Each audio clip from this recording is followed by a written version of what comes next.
Hello, welcome to Lords of the War Dance. My name is Scott. I do have a little story today. So, once upon a time, there was a little bee.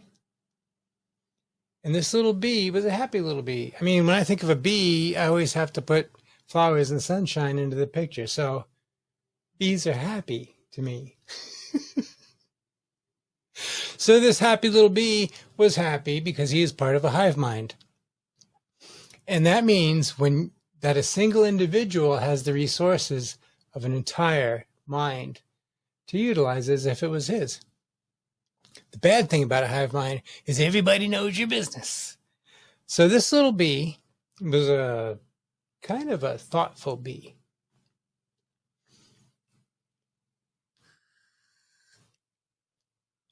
And he felt a call to be free from the hive mind. He wanted to be independent. He wanted to be separate from all this, all these other people.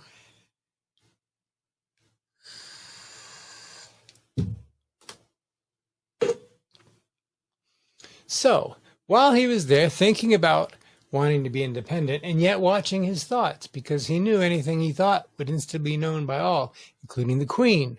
Now, the queen is a special bee. She's a linchpin, meaning that if the queen dies, the whole mind dies. And this little bee thought about that, and he says that is a vulnerability. That is a weak point. That has all of our eggs are in one basket. So, this little bee came across the caterpillar, and we all know that caterpillars are the insect world genies. I'm not making this up.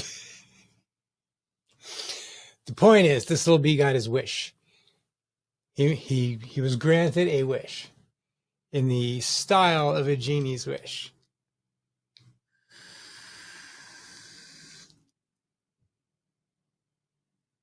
So he made his wish, and he got his wish.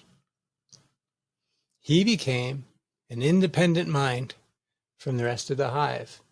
And it felt good. It felt free.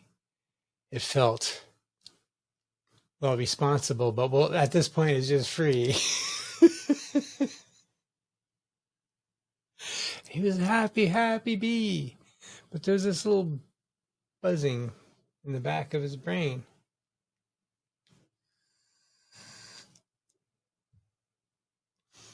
And the buzzing was getting louder, and it was starting to scare him. And then he realized what the buzzing was and why it was getting louder and why it was sounding very, very ominous to him. You see, if you know your entomology, specifically, this wouldn't be apiarist, I think a militologist?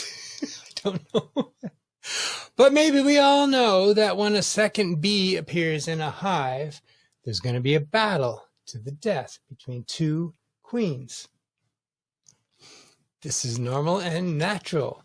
At some point, you're going to have 50% of the workers are kind of on either side. So, we have a new bee who has become his own queen,